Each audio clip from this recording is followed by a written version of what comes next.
She said, "I told my therapist everything wrong with you. She agrees you're the problem." I nodded. Interesting. Then I booked the next appointment slot and brought receipts. The therapist's recommendation wasn't what she expected.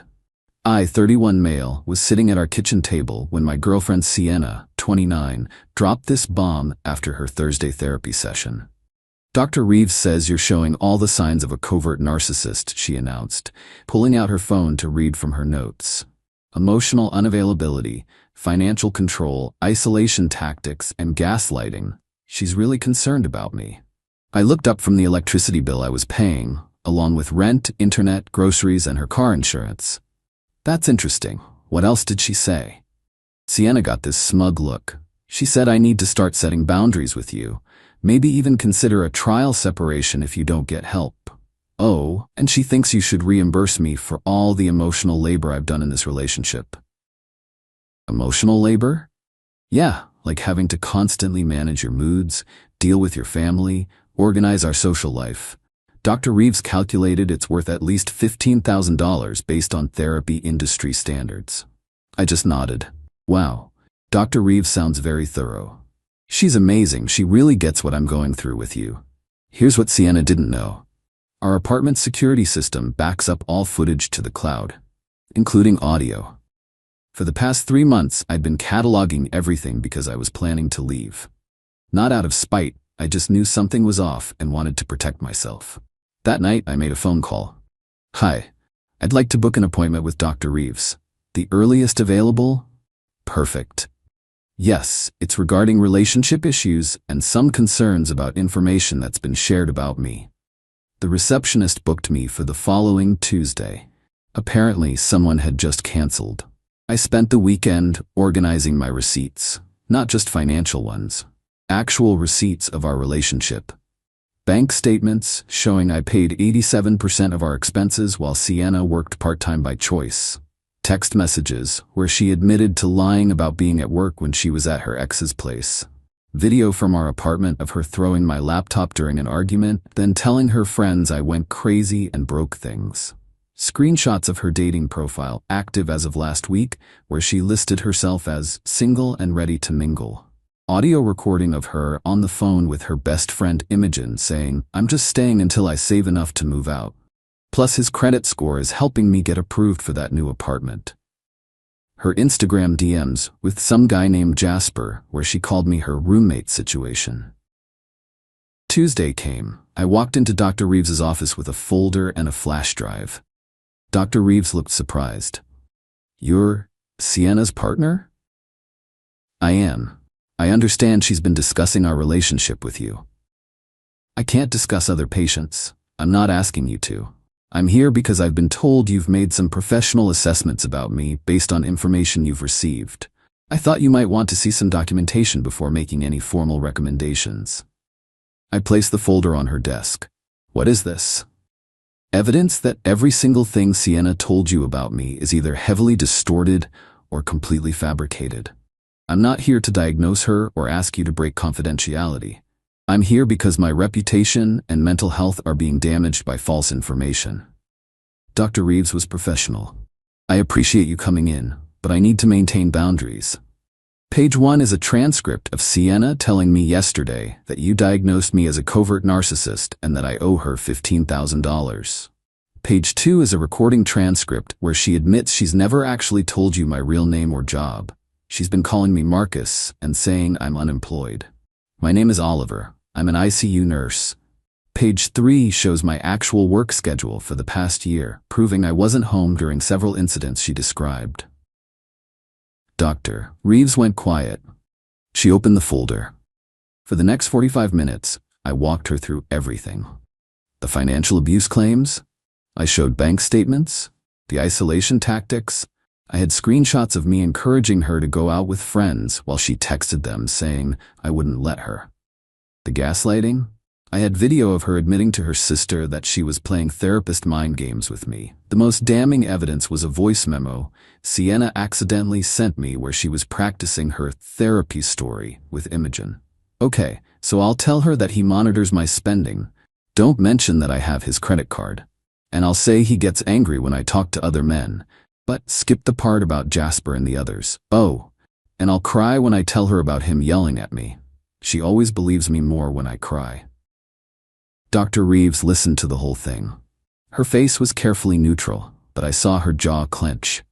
"Mr. Oliver," she said finally, "I can't discuss what was or wasn't said in my sessions with another patient, but I want you to know that this information is significant. I take the integrity of my practice very seriously. I'm not asking you to do anything. I just wanted you to have accurate information." I left. 2 days later, Sienna came home from therapy looking shaken. "How was your session?" I asked. "Fine," she said quickly. Too quickly. "What did you talk about?" "Dr. Reeves wants to try a different approach. She said we need to focus on accountability and authentic communication." "That sounds good." The next week, Sienna was furious after therapy. "Dr. Reeves keeps asking me weird questions, like for specific dates and times of things, and she wants to know exact quotes from our conversations. It's like she doesn't believe me anymore. Maybe she's just being thorough?" She asked if I've ever used the name Marcus. Why would she ask that? I shrugged. No idea. Update 1. Holy crap, things escalated fast. So Sienna had another therapy appointment yesterday. She came home and immediately started packing her stuff. "Dr. Reeves says I need to take a break from the relationship," she announced. "Okay," I said. "Did she say why?" "She said I need to work on some personal issues, whatever that means." What Sienna didn't tell me, but I found out from Imogen, who can't keep a secret to save her life, was that Dr. Reeves had actually said something very different. According to Imogen, the session went like this. Dr. Reeves asked Sienna to bring in some evidence of my narcissistic behavior for documentation. Sienna couldn't produce anything. Then Dr. Reeves asked her to clarify some inconsistencies in her timeline. Sienna got flustered and changed her story 3 times in 10 minutes. Finally, Dr. Reeves apparently said, "I think we need to focus on why you feel the need to create false narratives about your partner. This is a pattern we need to address." Sienna lost it, accused Dr. Reeves of being manipulated by Oliver, and said she was going to report her to the board. Dr. Reeves calmly reminded her that making false reports to a licensing board is a crime. So now Sienna was moving out, but here's where the entitlement went supernova. She sent me a Venmo request for $8,500 with the note, "Moving expenses and emotional damages." I declined it. She sent it again. I declined it again and sent her $50 with the note, "For gas to move your stuff." She called me screaming that I was financially abusing her and that she would tell everyone what I did. What did I do? You turned my therapist against me. By telling the truth. You violated the sanctity of therapy. I went to therapy. Isn't that what you wanted? She hung up and started texting everyone we knew that I was dangerous and had stalked her to her therapist. The problem? Most of our friends already knew the real story. See, Sienna had been telling different lies to different people and they'd started comparing notes. Her work friends thought I was unemployed. Her family thought I was a doctor. Her gym friends thought we were polyamorous. Her college friends thought we'd broken up 6 months ago. My buddy Tobias runs a group chat with about 20 of our mutual friends. He screenshotted all the different stories she'd told about me and posted them side by side. The response was brutal. Wait, Oliver is somehow unemployed and controlling her with his money? She told me he was abusive, but also that he was too passive? Didn't she say they were engaged last month? Now they've been broken up since January? LMAO, she can't even keep her lies straight. Update 2. The entitlement escalation was unreal. After Sienna moved out to Jasper's place, shocker, she decided she was entitled to a bunch of stuff that was never hers. But she didn't just ask. She got creative. First, she tried to redirect my mail. I only found out because the postal worker knows me, small building, and asked if I was moving. I filed a complaint for mail fraud. Then she called my employer claiming to be my emergency contact and that I'd had a mental breakdown and needed extended leave. My supervisor called me confused as hell. Oliver, your ex just called saying you're in a psychiatric hold? I'm literally standing in front of you right now. Yeah, that's why I'm confused. I had to file paperwork with HR to remove her from any association with my employment. But the peak entitlement came when she decided she deserved compensation for her therapy trauma. She actually created an itemized invoice. Therapy sessions ruined by Oliver's interference. $2,400. Finding new therapist, $500. Emotional damage from therapeutic betrayal, $5,000. Time spent moving out, $1,000. Lost relationship investment, $10,000. Having to explain situation to friends, $2,000. Total, $20,900. She sent this to me via certified mail with a note saying she'd take me to small claims court if I didn't pay within 30 days. I forwarded it to my lawyer friend Cordelia, who literally snorted coffee out her nose laughing. She wants you to pay her for lying to her therapist? This is gold. But Sienna wasn't done. She started seeing a new therapist and apparently told them I was stalking and harassing her. This new therapist, without verifying anything, sent me a cease and desist letter. I replied with my own lawyer's letter pointing out that 1. I hadn't contacted Sienna once since she moved out. 2. She had contacted me 73 times in the past week. 3. A therapist sending legal threats based on unverified claims could face serious professional consequences. That therapist backpedaled hard. Suddenly their letter was just a suggestion and not legally binding. Meanwhile, Dr. Reeves, through appropriate channels, had reported concerns to her supervisor about a patient who had been deliberately providing false information to manipulate therapeutic outcomes. She couldn't name names, but Sienna figured out it was about her and went ballistic. She actually showed up at Dr. Reeves's office demanding her therapy notes so she could prove the conspiracy. Those notes document your admitted fabrications. Are you sure you want copies? You can't write down lies about me. I wrote down what you told me. You're saying your own words are lies? Sienna tried to file a complaint with the board, but they required evidence. When she couldn't provide any, and they saw Dr. Reeves had extensive documentation, they dismissed it and warned Sienna about making false complaints. Update 3. This is where Sienna's entitlement collided with reality in the most satisfying way. Remember Jasper? The guy she was DMing while we were together? Well, turns out he thought Sienna was single the whole time. She told him I was just her controlling roommate who wouldn't move out. When he found out the truth, Imogen strikes again, girl cannot keep her mouth shut, he kicked her out. But not before she'd already signed a lease termination at her old place and burned bridges with most of her friends by asking to crash temporarily. So, where does an entitled person go when they're homeless? To mommy and daddy, of course. Except Sienna had told her parents we were engaged and that I was paying for her to go back to school. They were expecting wedding planning and graduation announcements. Instead, they got their daughter showing up with garbage bags full of clothes claiming I'd destroyed her life. Her dad, Ricardo, called me. Oliver, what happened? Sienna says you manipulated her therapist? Ricardo, did she tell you she was using therapy to create false documentation about me? She said you're lying about that. I have recordings of her admitting it. Would you like to hear them? Silence. Send them. I sent him the voice memo where she was practicing her lies with Imogen. 20 minutes later, he called back. We're getting her help. Real help. I'm sorry about all this, Oliver. But Sienna wasn't having it. When her parents confronted her, she accused them of taking my side because I'd bought them with my nurse money. Her mom, Beatrice, told me later that Sienna actually said, "You care more about him than your own daughter." Beatrice's response? "We care about you getting help for whatever this is." Sienna decided if her parents wouldn't support her, she'd find someone who would. She started a relationship advice blog called Surviving Narcissistic Abuse, where she posted our story, except heavily edited. In her version, I was unemployed and living off her money. I isolated her from friends and family. I stalked her to therapy and gaslit her therapist. She bravely escaped with nothing. The blog got some traction initially. A few people shared their own stories. Sienna started getting donations from sympathetic readers. Then, someone recognized the story. It was Cordelia, my lawyer friend. She created a response blog called The Real Story, where she posted, with my permission, bank statements showing I paid everything. Sienna's dating profiles from when we were together, the invoice she sent demanding $2,900, screenshots of her admitting to the lies. The comment section on Sienna's blog exploded.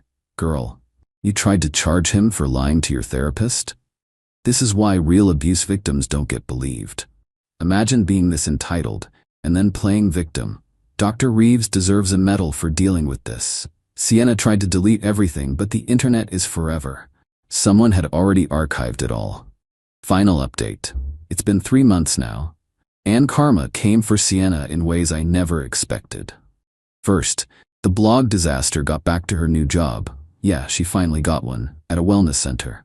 They Googled her during the hiring process and found everything. They rescinded the offer, citing concerns about professional integrity. Then, her new therapist, the third one, dropped her as a patient after she tried the same lies, but forgot that therapists in the same city often know each other. Word had gotten around about a patient who was therapy shopping to find someone who would validate false narratives. But the ultimate consequence came from an unexpected source: Jasper's new girlfriend, Penelope. Penelope is a licensed clinical social worker. When she heard about what Sienna did, she was horrified. She also happened to know Dr. Reeves professionally.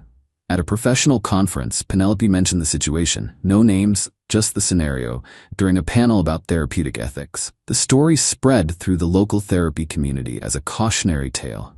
Sienna literally became an anonymous case study in When Patients Weaponize Therapy. Sienna found out and threatened to sue everyone.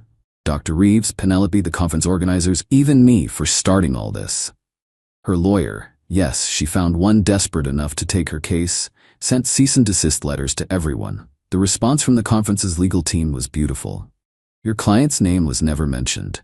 If she recognizes herself in an anonymized case study about therapeutic manipulation, that's rather telling. The lawyer dropped her as a client the next day. Last I heard from Ricardo, Sienna is living with them, but has to pay rent. She's working retail and hates it. She's banned from 3 therapy practices in our area. She tried to start another blog, but it got 0 traction. She told her parents I ruined her life at least once a day.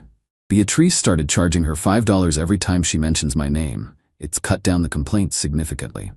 The best part? Dr. Reeves sent me a professional thank you note through appropriate channels. While I cannot discuss specific cases, I want you to know that your commitment to truth and documentation has contributed to important discussions in our professional community about therapeutic integrity. Your approach was respectful and appropriate. As for me, I'm doing great. Started dating Quinn, a fellow nurse who thinks the whole story is wild, but appreciates that I keep receipts. We joke about going to couples therapy someday, with separate therapists who we'll be completely honest with. Sienna unblocked me last week to send one final message. I hope you're happy. You destroyed everything. I replied, I just told the truth. You destroyed everything. She blocked me again. My friends have a running joke now. Whenever someone complains about anything, Tobias goes, have you considered invoicing them for emotional damages? I hear the going rate is $20,900. To anyone dealing with someone who weaponizes therapy or mental health against you, document everything. The truth doesn't need elaborate stories or manipulated professionals. It just needs receipts. And to therapists dealing with clients like Sienna, thank you for your professionalism. Dr. Reeves could have easily just believed everything she was told, but she did her due diligence when presented with evidence. That's what good therapists do. Edit for those asking, no, I don't think all therapy is bad. Therapy is amazing when used honestly. The problem is when people use it as a weapon instead of a tool for growth. Edit 2. Stop asking for Sienna's blog link. It's been deleted, and I'm not contributing to her victim narrative by sending people to archived versions. Edit 3. Yes, this is legal to share. Everything I've posted is either my own documentation or public information. I haven't violated any confidentiality because I wasn't the patient. I was just a guy with receipts. Edit 4. Ricardo texted me that Sienna found this post and printed it out to show her new therapist as evidence of stalking. The therapist apparently asked, so you're saying all of this is false? Sienna couldn't answer. She's now therapist shopping again. Number 5. Here we come.